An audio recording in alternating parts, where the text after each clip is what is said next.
From today, this is my house. Do as you please. Tom, gazing at me triumphantly, let a sly smile creep across his face. He spread his arms wide, scanning the spacious room joyfully, as if he were dancing. The house we are in now is my family home. My father was a wealthy man and had a passion for his home like no other. This house, the crystallization of his zeal, is worth a whopping $200 million. My father lovingly built this house and left it to me just before he passed away recently. And now my husband insists that this house, which I inherited, is his. Does my husband think he can make my inherited estate his own? Although I explained that the inherited estate is my property and he has no rights to it, he only smirked with satisfaction. I'm not lying. I have proof if you need it. The evidence that my husband showed me was, my name is Emily and I am 38 years old this year. I work online at an internet bank daily. Learning the importance and risks of money from my parents was one of the reasons I chose this job.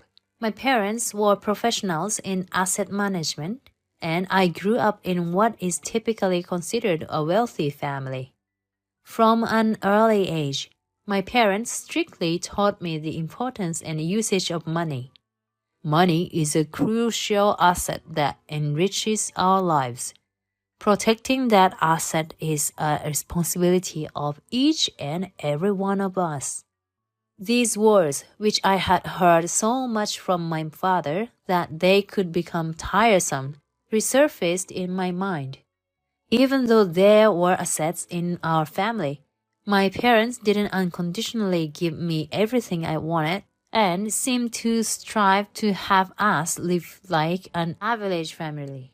My allowance was slightly less than my peers, and dining at high-end restaurants was a rare occasion.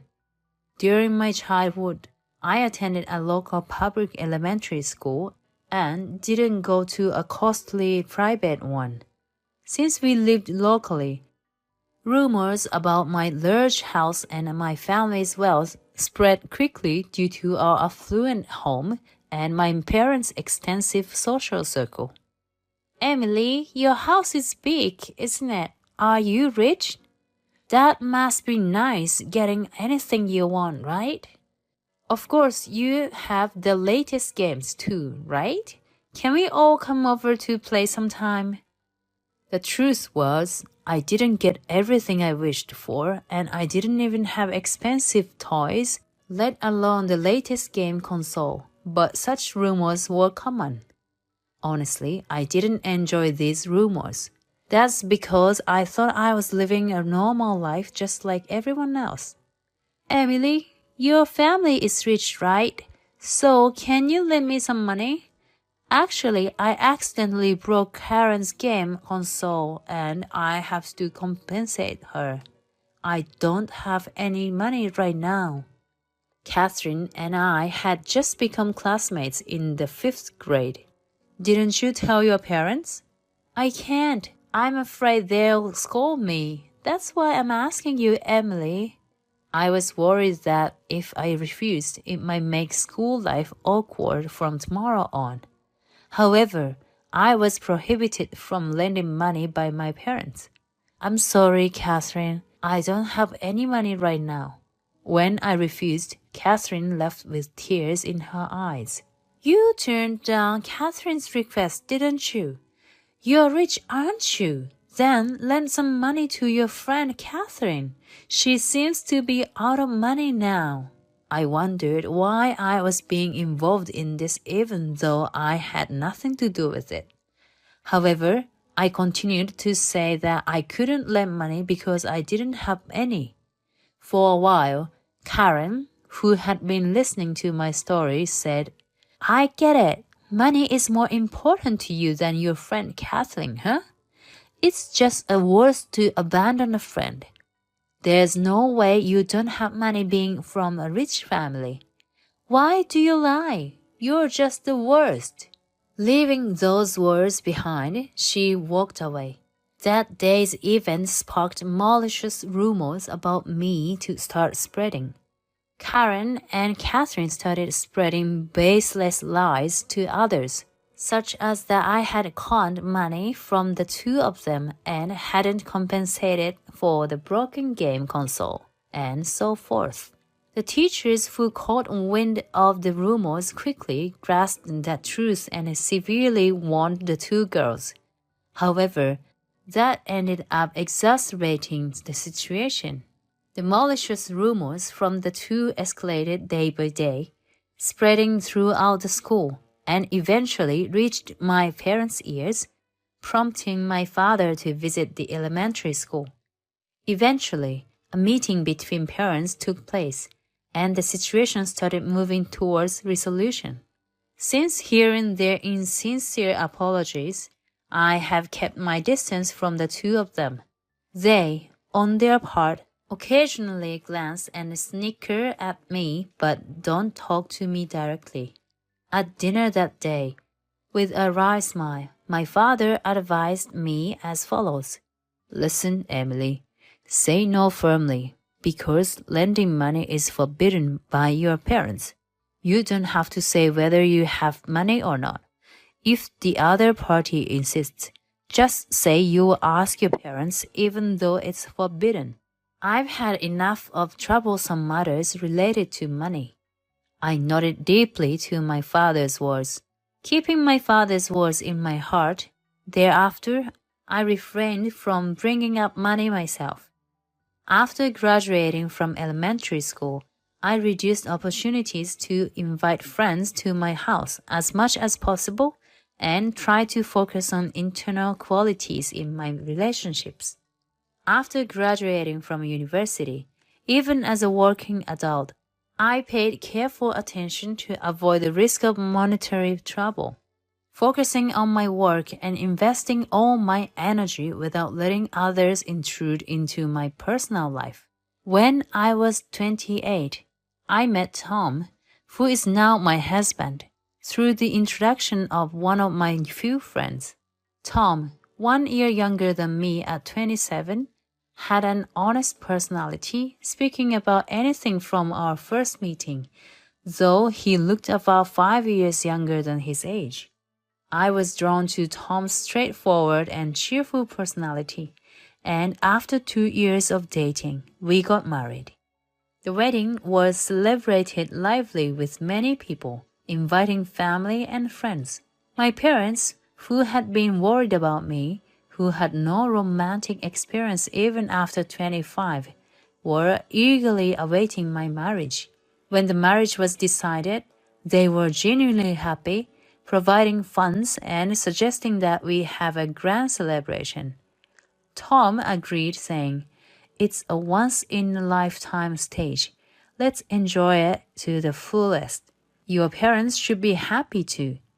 So we decided to have a glamorous wedding, inviting many family members and friends. About a month after the wedding, my father said, "Isn't it a good time to invite Tom to our house?" Though I had trust in Tom, considering the trauma from my elementary school days, I was worried that his talkative nature might lead him to share details about my family with others, potentially causing issues.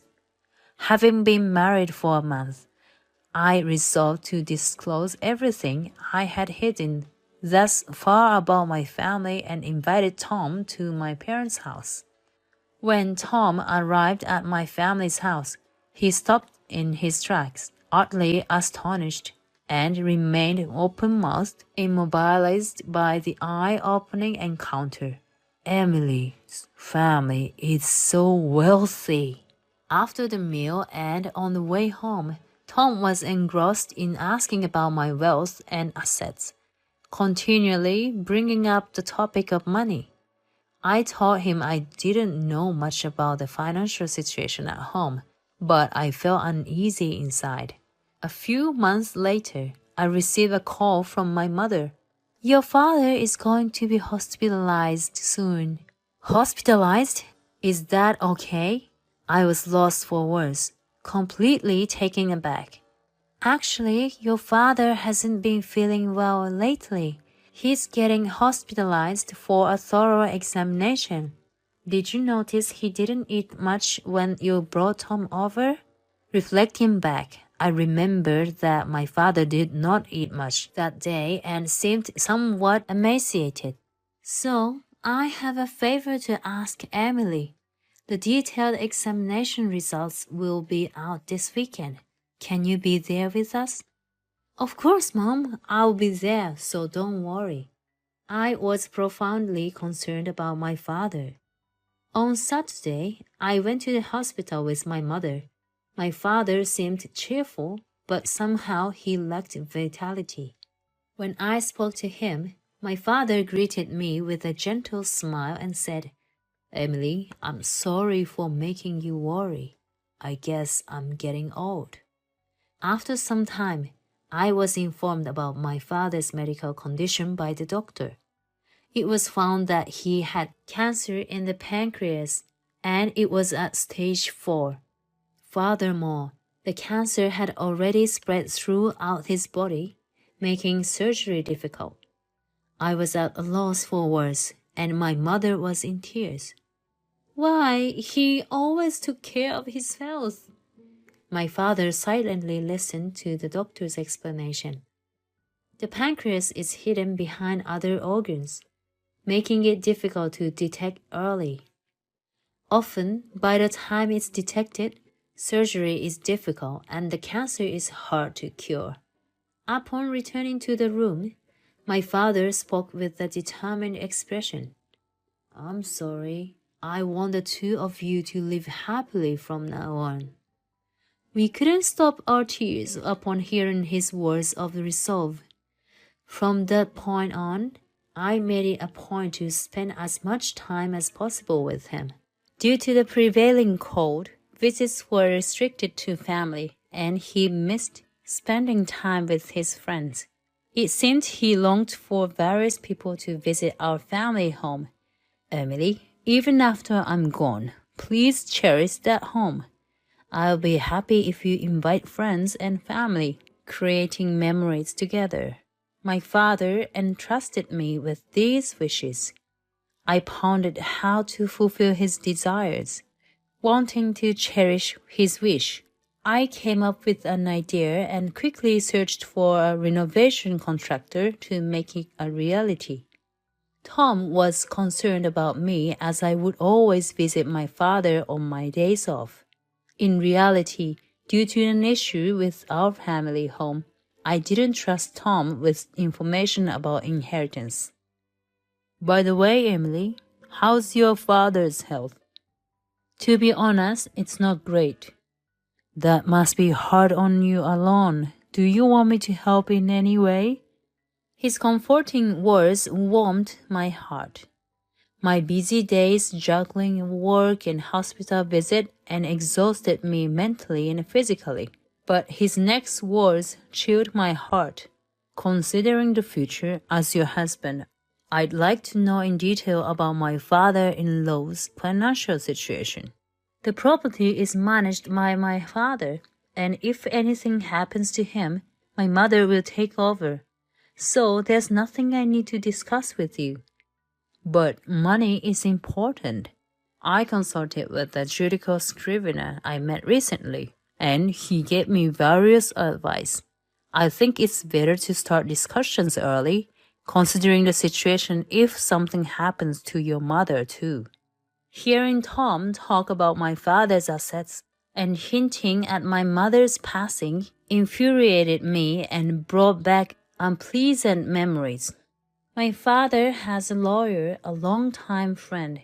There's no need for your concern. But we need to be careful about money. It's important, right? That's why I trust the people who've been with us for a long time. You don't need to worry. Because of this dispute and Tom's insistence on my father's assets, I began to distance myself emotionally from him. A few months passed, and despite his valiant fight, my father passed away.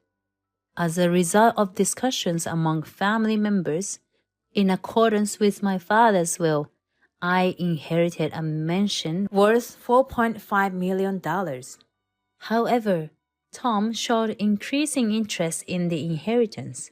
Despite my protests, he kept inquiring about the inheritance and its associated taxes. One day, Tom said excitedly, "Emily, you inherited the mansion, right? That's amazing. When are we moving?" "Wait, how do you know?" Honestly, I was surprised. I heard the story when I met Emily's cousin at the funeral and happened to greet her the other day. Please do not speak lightly of important matters. I was hurt by the cousin's careless words.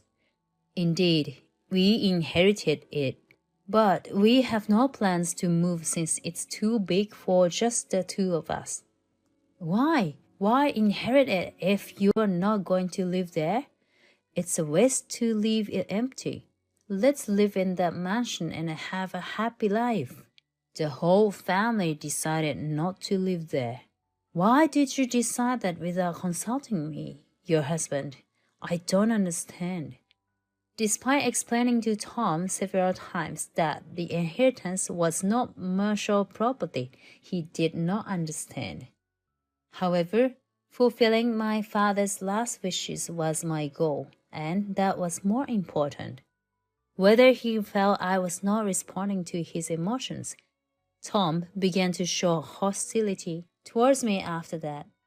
Although he attended my father's funeral, he did not cooperate with any of the subsequent procedures. Even after the funeral, the bereaved family had a mountain of tasks to do, and every day was spent rushing to the next. I was also busy with the inheritance procedures, memorial services, and greeting my father's friends. After 1 month, then 2 months passed since the funeral. When I finally began to regain some calm, Tom said this with a sly grin as I came home. "Emily, there's something important to talk about." Wondering what was going on, I listened, and Tom suddenly began like this. "I changed the ownership of your family home to my name. Here are the legal documents as proof." The documents Tom placed on the table were name change papers. I stood there stunned, unable to comprehend the meaning. Marrying Emily was a mistake. I didn't notice it when we were dating. While your family is wealthy, I didn't realize you were so introverted, had few friends, and such low communication skills and income. I put up with it because you were so diligent with the housework when we first married, but I can't stand being with you anymore. However, I'll hire you as a housemaid. The salary will be low, but at least you can live in the house your father left you. What will it be? If you refuse, it's divorce. If you don't want to be a maid either, you have no choice but to leave. And with that, Tom thrust the divorce papers at me. Suddenly, harsh words were thrown at me, and I emotionally retaliated. "Don't say such unexpected things out of the blue. Change the ownership? You can't just do that on your own." I asked the judicial scrivener, Alex, to change it for me. "Fine, let's get divorced. You will be the one regretting it." Having decided to divorce and signing the divorce papers, I packed my belongings and left the house. I told myself that my husband had changed due to the temptation of money as I headed towards my parents' home. The next day, there was a call from Tom. "That house is mine. Give me the keys to your parents' house." "Don't joke around. It's not your house. It's a precious family home inherited from my father." Saying that, I hung up the phone unilaterally. Although he was a much gentler person when we first met, Tom changed as a person, having succumbed to the temptation of money. I was once again made to recognize the horrors of money. As I was considering what to do next, Suddenly, a loud alarm sounded. It seems that the home security system had been triggered. There's a loud banging on the front door. Emily, are you there? Open up. This is my house. It seems the security system was activated because Tom was trying to forcefully break the door. This house is something our family has cherished for a long time. It's not your house. Huh? Open it. This is my house. I've changed the ownership. Tom shouts while trying to forcibly open the front door. I continue to ignore him. Just when I thought it had become quiet, security guards arrived and apprehended Tom. I opened the front door and requested the security guard. This person is an intruder. Please take him away. I am the owner of this house. I showed you the document of name change yesterday. I had a judicial scrivener change it for me. Unperturbed by the security guards, Tom exuded a triumphant attitude with a smug expression on his face. I told him, understood, wait a moment, and went back into the room to retrieve a document. Coming back from the room, I handed Tom a copy of the real registry transcript, saying, look at this. This house was inherited from my father. Of course, the inheritance registration has also been completed. This is a copy of the registry transcript as proof. Understand? The document of name change you are talking about is fake. Tom stood there, speechless and stunned. Listen carefully, Tom. Even a real judicial scrivener cannot change the ownership without the consent of the owner. Tom's face turned pale visibly. I can't believe it, Alex said. I'm a judicial scrivener, so it will cost money, but I'll handle the procedure for a friend and offer to help. Friend? How did you meet him? When Alex found out that your father was wealthy, he approached me. He sincerely advised me on inheritance tax issued and estate distribution, so I trusted him. Since you inherited but said you would not live there, when I discussed it, he said procedure would be cumbersome, but he could change it to our names, so I asked him to do it. I even paid him $30,000. Tom made a distorted face, trying to hold back tears even as he spoke. Then, slowly, he took out his smartphone from his pocket and began to call Alex. Alex, please pick up. Damn, it went to voicemail.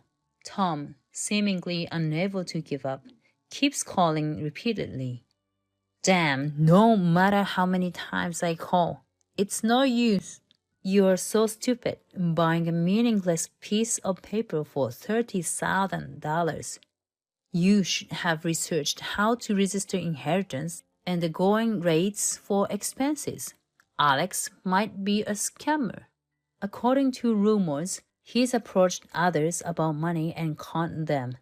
You weren't a bad person, Tom, but you were seduced by money and changed. Goodbye.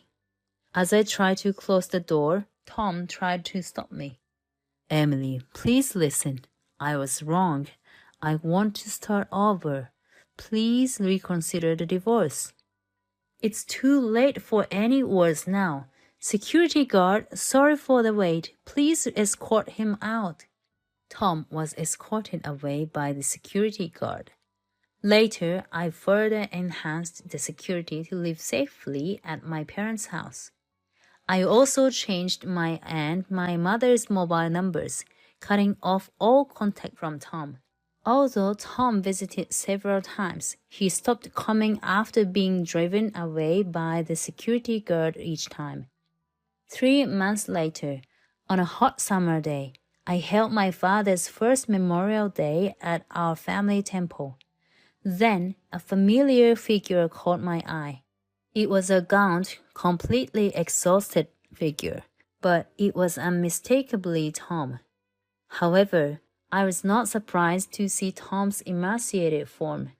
A friend who introduced me to Tom had told me that he had been leading a reckless life since the divorce. Tom, it seems, couldn't give up and wanted to start over with me. Therefore, he falsely reported to his boss during work and pretended to be out for work, spending hours searching for me. Eventually, his false reporting was discovered by the company, and even though he was subjected to strict warnings, demotions, and salary reductions, Tom showed no signs of remorse and was finally fired. Moreover, good-natured Tom was continuously deceived by various people over these 3 months, seduced by sweet words and skillful talking disguised as kindness, with promises of profitable deals and talks of reconciliation with me. He seemed to have been victimized several times. Friends who were worried about Tom had warned him many times. However, Tom, being swayed by the words of the con artist who spoke pleasant things, could not trust his friends' opinions, and as a result, he suffered from a huge debt and became isolated without support from friends or family. Tom, standing in front of me, had taken a massive hit, both economically and mentally. The attire, tarnished and shabby, seemed inappropriate for a funeral venue and did not convey a sense of mourning for the deceased. Tom, wobbling on his feet, prostrated himself right before me just as I was about to call the security guard. "Emily, I'm sorry. It was all my fault." Tom continues to prostrate himself at my feet, apologizing loudly, inevitably drawing the attention of the family members in attendance. "Tom, please stop. You are ruining my father's important day. Please just go home." "In order to keep my father's first Memorial Day festival serene," whispered to Tom, but disregarding my feelings, he persists with his apologies. "Emily, please forgive me. You are all I have. I deeply regret my actions. I don't know what to do anymore." Crying out, Tom breaks down, sobbing loudly. Relatives, alerted by his distressing cries, rush over.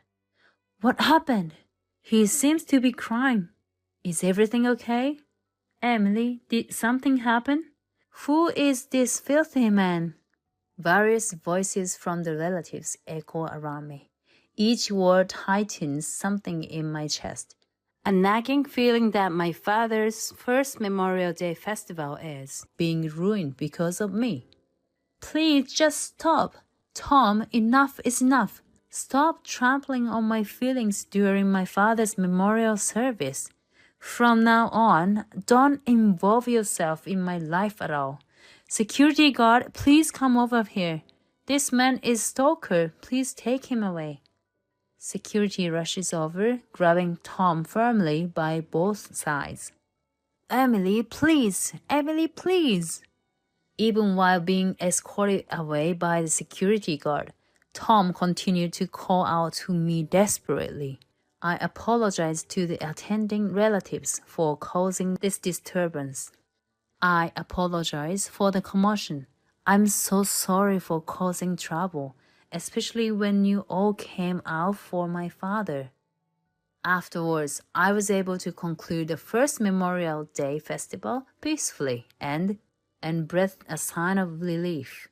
Feeling terrified by Tom's actions, I visited the police station for consultation on the same day. I was told that I was free to file a complaint, which I did just to be safe. Furthermore, I decided to move out of my parents' house to completely sever ties with Tom. The move was something I had been planning for a while, and it just happened a bit sooner than anticipated. Since I had already considered several potential new places to live, I was able to decide smoothly on where to move. Even after that, a friend kept me updated on Tom's situation. According to them, Tom often visited my family home and, seeing it renovated, shed tears. Tom, who had dreamed of a married life with me and becoming a millionaire, lost his motivation when his dreams did not come true and lived his days in a dull manner. One day, while watching TV, a news segment reported that Alex, the judicial scrivener who once deceived Tom, was arrested for another fraud case. Tom started believing that those who do wrong should face their responsibilities and began seriously engaging in his job hunting, eventually landing a fulfilling job. Later on, recalling my father's words from when he was alive, make the family home a memorable place by inviting various people, I came up with the idea to turn the family home into a rental villa. By having discussion with renovation constructors from an early stage and clarifying the direction we wanted to go, the renovation went smoothly, and now my mother and I are running the post-renovation family home as a rental villa together. What Tom saw when he visited the family home was its transformed state, already operating as a rental villa.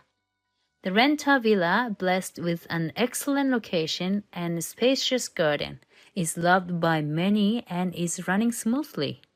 Also, having more opportunities to talk with my mother, who is co-running the business, enriches my days. Dad, you'll be so happy. Your dream came true. Every time a guest comes, I express my gratitude to my Father in heaven. I am so happy to be able to operate the rental villa, which was my father's dream.